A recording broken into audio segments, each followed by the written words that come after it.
So it really feels like we're converging history with innovation. Here in Łódź, Poland, we've spent time practicing international communications, having roundtables with founders talking about how to build growth engines that help them spend less money and do more.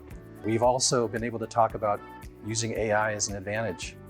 And the structure of this couple days is really interesting because basically RDS Fund, they decided they wanted to be very proactive in helping their startup portfolio to leverage international, doing some practice runs. Last night, then we had a gathering of about 30 to 40 investors. We had the head of crowdfunding from the Warsaw Stock Exchange. And then today, we came to the studio and everybody was able to then present, and we captured that by video. So essentially what we've done in a day and a half is we've created an international distribution asset that each company can use to build awareness of what they're doing.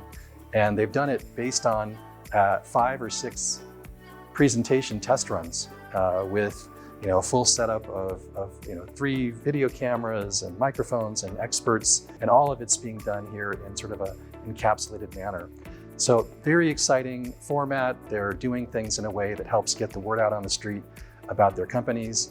And given the state of funding in the ecosystem in Europe right now, this is a fantastic maneuver. I think any fund should try. It was a real pleasure, and if there's any industry out there looking to talk to these companies, we'd love to help facilitate.